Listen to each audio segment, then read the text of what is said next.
اب ہم بات کریں گے وہ خواتین جو چھلے کے دنوں میں ہوتی ہیں، وہ شروع کرتی ہیں فیز بریسٹ فیڈنگ کا، دودھ پلانا، جو کہ ایک ایسا مرحلہ ہے جو کبھی انہوں نے زندگی میں نہیں کیا ہوتا اور نہیں سمجھ آتی. نیو مدر کے لیے بہت ضروری ہے کہ وہ ہسپتال یا وہ دائیاں یا وہ ارد گرد کی خواتین وہ ان کو اچھی طرح گائیڈ کرے. بچیوں کو، لڑکیوں کو نہیں پتا ہوتا، ان کو نہیں سمجھ آتی، نہیں پتا ہوتا خوراک کیا لینی ہے، نہیں پتا ہوتا کہ دودھ شروع میں کیسا آئے گا، بعد میں کیسا آئے گا، اس کو بڑھانے کے لیے کیا کرنا چاہیے. تو یہ ایک ایسا فیز ہوتا ہے جس میں خواتین کو گائیڈ کرنا بہت ضروری ہے. اس میں ڈاکٹر کا بہت بڑا، اور آپ کی جو health workers, lady health workers, community health workers ہوتی ہیں، وہ گھروں میں بھی آتی ہیں، وہ سمجھاتی ہیں، تو یہ بہت ضروری ہے. ڈاکٹر فریہ مجھے بتائیں کہ بریسٹ فیڈنگ ریلیٹڈ کیا ٹپس آپ دیں گی خواتین کو؟ سب سے بڑی ٹپ یہی ہے کہ ہارمونز کو آپ نے ٹریگر کیسے کرنا ہے کہ وہ خود آئیں نیچرل. ضروری کیوں ہے؟ وہ نیچرل اکثر خواتین ہوتی نہیں ہم فگر خراب نہیں کریں گے، ہم نے دودھ نہیں پلانا. نہیں، اول تو آپ فیڈ ضرور کرائیں. بہت ساری ڈیزیزز سے خود بھی بچیں گی، ٹھیک ہے. آپ کے بریسٹ کی ساری انفیکشن، چھوٹے موٹے انفیکشن سے لے کے کینسر تک سے آپ بچ جاؤ گے. پھر آپ کی فزیک ویسے بھی ٹھیک رہے گی، ٹمی اندر جائے گا، آپ کے سارا کچھ سیٹ رہے گا. وہ سسٹم ہی ایسا ہے کہ جو ہی آپ بریسٹ فیڈ کراتے ہو، پہلے تو بچے سے بانڈنگ، دوسرا آپ کا یوٹرس کانٹریکٹ ہو کے چھوٹا ہوتا ہے، بچہ دانی چھوٹا ہو کے جگہ پہ جاتی ہے، سکڑ جاتی ہے، سکڑیں گے، بلیڈنگ کا رسک کم ہو جاتا ہے. خواتینوں کے تو ان کے لیے ویٹ لاس کتنا اچھا ہے. بالکل ویٹ لاس کے لیے بڑی اچھی ٹپ ہے. بالکل. دوسرا یہ جو بریسٹ فیڈنگ زیادہ کرنے کے لیے مدر جو کیری ہوتی ہے نا، کیونکہ یہ ایک ہارمونل پروسیس ہے، یہ ہمیں سمجھنی چاہیے بات. کیونکہ جتنی آپ اپنے بچے کے ساتھ بانڈنگ زیادہ کریں گے نا، بیبی کو اپنے ساتھ لے کے بیٹھیں، اس کے ساتھ اچھا ٹائم اسپینڈ کریں، اس کے چھوٹے چھوٹے مومنٹس کو انجوائے کریں، اس ٹائم جو آپ کی باڈی سے ہارمون ریلیز ہوں گے، انڈورفنز اور آکسیٹوسن، وہی آپ کی بریسٹ فیڈنگ میں ہیلپ فل ہوں گے. اگر آپ بالکل ہی سوچنا شروع کر دیں گے ہائی میرے پر ذمہ داری ہی ہے بس، یا اچھا نہیں سوچیں گے نا، تو آپ کے ہارمون ریورس چلنا شروع ہو جائیں گے. میرے شوہر نے میرا ساتھ نہیں دیا، اکیلے میں بچے پال رہی، بچہ تو اس کا بھی ہے، کیا باپ کا نام اس کا لگتا ہے، بچہ میں بس کریں، یہ سوچے نہیں سوچنی. اچھا سوچیں گے، اچھا فیل کریں گے، جیسے بھی اچھا فیل کریں گے تو آپ کے جو ہارمونز ریلیز ہوں گے وہی بریسٹ فیڈنگ کرائیں گے، وہی بریسٹ فیڈنگ کریں گے. ہیپی تھنکنگ انٹل کے پیشنٹ میں کوئی الگ سے ڈیزیز چل رہی ہے یا کوئی ایسی پیتھولوجی ہوگی، پھر ہاں تھوڑا بہت ڈاکٹرز کو ایڈ کرنی ہوتی ہیں میڈیسنز. پھر ڈائٹ بھی کچھ نہ کچھ، ظاہر ہے وہ ڈائٹ تو بہت ساری بڑی عورتیں بھی گھر پہ بتا دیں گی، آپ بتا دیتی ہیں. آپ نے سب سے پہلے بانڈنگ بچے کے ساتھ اچھی کرنی ہے. بچے کو کافی دیر گود میں لے کے بیٹھے، 15 منٹ 20 منٹ اس کو ٹائم دیں، اس کے ساتھ ٹائم اسپینڈ کریں، اس کا چہرہ دیکھیں، اس کو دیکھیں، اچھا فیل کریں، پھر آپ کو خود بریسٹ فیڈنگ اسٹارٹ ہوگی. ڈاکٹر فریہ اس میں یہ چیز بھی ایڈ کروں گی کہ اکثر جو خواتین ہوتی ہیں جن کو نہیں سمجھ آ رہا ہوتا دودھ کیسے پلانا، یا دودھ اگر پلانے میں وقفہ زیادہ ہوتا ہے، ان کو گٹلیاں بننا شروع ہوتی ہیں، گلٹیاں بنتی ہیں.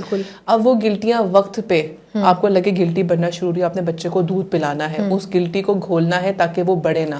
وہ گلٹیاں اکثر بغل تک چلی جاتی ہیں اور اس کے بعد بخار ہونا شروع ہوتا ہے خواتین کو، آگے جا کے پھر میسٹائٹس اور کیا کیا چیزیں نہیں پہنچتی. تو ان چیزوں کو پریونٹ کرنے کے لیے، ان سے بچاؤ کے لیے بھی ضروری ہے کہ آپ بچے کو بریسٹ فیڈ کرائیں، بار بار کراتے رہیں. اگر اسٹارٹنگ میں ڈیفیکلٹ ہے نا، آپ کو اس کو ساتھ لگا کے رکھیں. جو آپ کی انگورجمنٹ ہونی ہے یا زیادہ جو بڑھ جائے گا بریسٹ میں تو وہ رک جائے گا، ٹائم لگے گا، 1 2 3 4 دن لگیں گے، لیکن سیٹل ہو جائے گا سارا کچھ.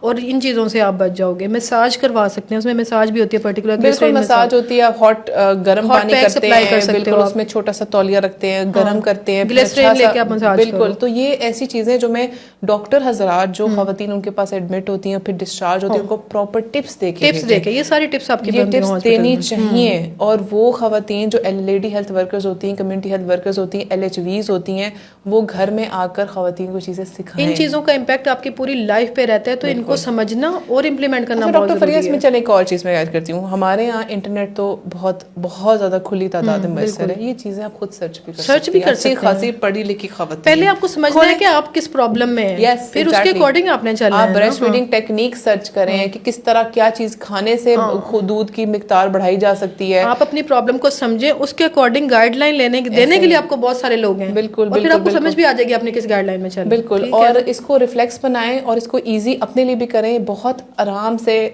اپنے آپ کا ریسٹ کا خیال رکھتے ہوئے، اپنے پوسچر کا خیال رکھتے ہوئے، بچے کے پوسچر کا خیال رکھتے ہوئے دودھ پلائیں، تاکہ نہ آپ تھکیں، نہ آپ کی بس ہو، نہ اس کی بس ہو. وہ بھی کہتے سب سے اوکھا کام تو یہی ہم فیڈر دے دیں. تو اس کو اس طرف نہ لے کر آئیں، بیبی بھی ایگزاسٹ ہو جاتا ہے. تو ان چیزوں کو سرچ کریں. اور یہ ہمارے ڈاکٹر حضرات کو چاہیے کہ خواتین کو اس بارے میں بہت اچھا گائیڈ کریں. اچھا مجھے پنجیری کے بارے میں بتائیں. پنجیری تو بڑی فیمس فوڈ ہے، بڑے شوق سے کھائی جاتی ہے. تو اس کی پنجیری کس چیز سے بنتی ہے اور اس کو ایک رسمن کی بنایا جاتا ہے، تو کیا اہمیت ہے اس کی؟ انگریڈینٹ اس میں نا بہت سارے نٹس اور کچھ ایسی چیزیں جو آپ کے مسلز کی پاور کو زیادہ کرتے ہیں سمجھ لیں, ٹھیک ہے نا. اس میں نٹس بھی ہیں, پروٹینز بھی ہیں, امینو ایسڈز بھی ہیں, بہت سارے قسم کے سیڈز اور ہربز اور سارا کچھ ملا کے ایک امیزا سا بن جاتا ہے, ٹھیک ہے نا. اس کو پنجیری کہتے ہیں. اس میں کئی لوگ بہت ساری چیزیں خود بھی ایڈ کر دیتے ہیں, مینس کہ مسلز کی اسٹرینتھ کو جو بڑھاتا ہے نا, جس میں بہت سارے منرلز, وائٹامنز, اینٹی آکسیڈنٹ, کافی کچھ ہوتا ہے. ایک طرح سے جو باڈی میں ڈیفیشنسی ہوئی ہے وہ پوری ہو جاتی ہے. اور یہ ایک اچھی غذا ہے, پنجیری کھانی چاہیے. اس میں نا اگر دیسی گھی ڈلا ہوا ہے تو اور سونے پہ سہاگا والی بات ہے کہ اگر آپ لیں بالکل, اس کو اوائڈ کوئی کرنے کی ضرورت نہیں, لیکن بہت زیادہ کوانٹٹی میں نہیں لے لینی کہ آپ سارا دن وہی لے لیں اور آپ کی اتنی فلنس ہو جائے کہ آپ روٹین کی جو پروٹین یا میل لینا تھا وہ 1 to 2 tablespoon per day is fine. Sufficient ہے, اس سے زیادہ نہ, اور بنائے بھی اتنی کہ ختم ہو جائے, ضرورت پڑی تو اور مسل ریلیکسنٹ بھی اس میں ہوتے ہیں. بالکل بیسیکلی جو آپ کی وہ ایک خاتون کی اوور آل جو اس کو ضروریات ہوتی ہے نیچرل جو مسل ریلیکسنٹ ہیں جو ہم نے سپلیمنٹ میں ویسے میڈیسن کی فارم میں دینے ہوتے ہیں اس میں ایڈ ہوتے ہیں. تو وہ ایک لمٹ, کوئی بھی چیز دیکھیں ہر چیز میں آنا روی اچھی ہے, تو اس کو تھوڑا تھوڑا لیں, نہ کہ اس کو کھانے کی جگہ ریپلیس کر دیں, ٹھیک ہے نا. تھوڑا تھوڑا لیں, بڑی اچھی ہے ہیلتھ کے لیے. اچھا, اس میں ایڈ کروں گی کہ پنجیری اکثر لوگ ٹپیکل ہوتی ہے جس میں جو دیسی گھیوں میں بنتی ہے, پھر چینی ڈھیر ساری ڈالتے ہیں. دیسی گھی دیکھیں, اگر آپ کے گھر کا بنا ہوا دیسی گھی ہے, نیچرل انگریڈینٹ ہیں, تو پھر اس میں کوئی اس میں قباحت نہیں ہے لینے میں. ایسا ہی ہے. اگر آپ کہیں سے وہی مینوفیکچرڈ دیسی گھی لے رہے ہیں, باہر سے پرچیز کیا ہوا, تو میرا تو ان چیزوں پہ کبھی ٹرسٹ نہیں ہوا. اچھا, اس میں ایڈ کروں گی کہ ایک ہوتی کسٹمائز پنجیری جو میں نے بنوائی تھی اپنے ٹائم پہ, اس میں نے اسٹیویا ڈلوایا تھا.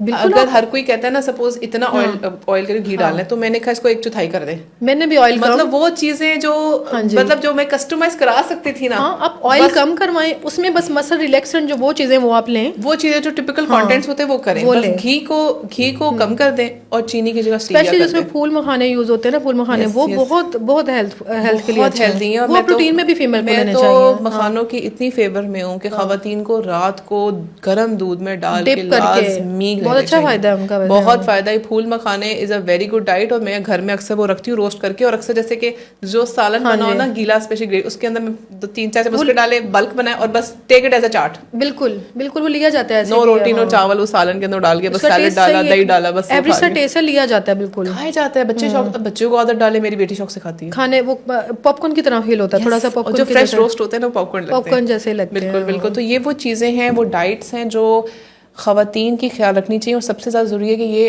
خواتین کا خیال خواتین سب سے زیادہ رکھ سکتے ہیں. تو اس ٹائم پہ وہ تمام خواتین جو دیکھ رہی ہیں وہ مت بھولیں کہ آپ بھی کبھی ماں بنی تھی. ایگزیکٹلی, یہ سب آپ کے اوپر بھی گزرا تھا. یہ جسمانی چینجز نارمل سانس نے جو بدلے لینے ہیں وہ کہیں اور لے لیں, ابھی نہ لیں. دا پوائنٹ از اس سوچ کو بدلیں کہ ہم بدلے کیوں لیں, کیوں نہ میں اس کی زندگی آسان کروں اور اللہ میرے لیے زندگی آسان کرے. یہ نہیں سوچتے ہیں, یہ چیز سوچیں کہ اصل میں آپ کا گزارا اپنی بیٹی سے زیادہ اپنی بہو کے ساتھ ہے. مکافات عمل ہے دنیا. ویسے آپ نے اس کا خیال رکھنا ہے, اس نے آپ کا خیال رکھنا. بیٹی اگلے گھر چلی جاتی ہے, بہو پاس, بہو آپ کے پاس, تو آپ اس کا خیال رکھیں. سوچیں یہ بھی کسی کی بیٹی ہے, میں اس کا خیال رکھوں, کوئی میری بیٹی کا خیال رکھے گا. ایگزیکٹلی, یہ سوچ ہو تو پھر سارا سوسائٹی چینج ہو جائے. ڈیفینیٹلی. اور خواتین کو اس وقت جتنا سافٹ کارنر رکھنا چاہیے اس ٹائم پہ, ان کا خیال, ان کے آرام کا خیال رکھیں, کیونکہ یہ فیز نا بہت ڈپریشن والا ہوتا ہے. اس میں پوسٹ پارٹم سائیکوسس از ٹرو. اس فیز میں خواتین ڈپریشن میں چلی جاتی ہیں, ان کو سوسائڈل تھاٹس آتی ہیں, ان کو سمجھ نہیں آتا یہ زندگی میں کیا. اور ایسی خواتین بھی ہو جاتی ہیں کہ وہ ایون بچے کی جان تک لے لیتی ہیں, اپنی بھی جان لے لیتی ہیں, خودکشیاں کر لیتی ہیں. تو اس نوبت تک نہ آنے دیں. یہ تمام مرد حضرات کے لیے بھی ہے جو شروع میں جب بچہ آتا ہے نا تو مرد بہت زیادہ پیچھے ہو جاتا ہے کہ یار یہ کیا ہو گیا, یہ زندگی میں کیسا چینج آ گیا. ان کے لیے بھی باپ بننا ان کے لیے بھی بہت بڑا چینج ہے. ان کے اوپر ایک ذمہ داری کا احساس نا سب سے پہلے آتا ہے. اس چیز کو میں مانتی ہوں. وہ ایک رسپانسبلٹی کو سوچنا چاہتے ہیں کہ now a family member has increased. اور آج کل کی مہنگائی میں آپ کو پتہ ہے ہر چیز کا بجٹ ہوتا ہے, بھی تھاٹ پروسیس الگ, نو ڈاؤٹ. تو آپ اس چیز کو ابھی اپنے تھاٹ کو سائڈ پہ رکھیں, ابھی اس خاتون کا خیال رکھیں جس نے جسمانی چینج آیا, ذہنی چینج آیا, ہارمونل چینج آیا, جس نے ایک پورے انسان کو جنم دیا اور اس گھر میں وہ آپ کے لیے لے کر آئی ہے. تو اس کا بہترین طریقے سے خیال رکھیں. پوسٹ پارٹم کے وہ دن ہوتے ہیں جو 40 دن یاد رہتے ہیں خواتین کو, وہ نہیں بھولتے. ان پہ ظلم نہ کریں, ان کے ساتھ بہت اچھے ہیں, پھر وہ آپ کو دل سے دعائیں دیں گی اور یاد رکھیں کہ یار یہ ساتھ کھڑا تھا یا یہ ساتھ کھڑی تھی. صحیح بات ہے. بہت شکریہ doctor Fariha, thank you so much.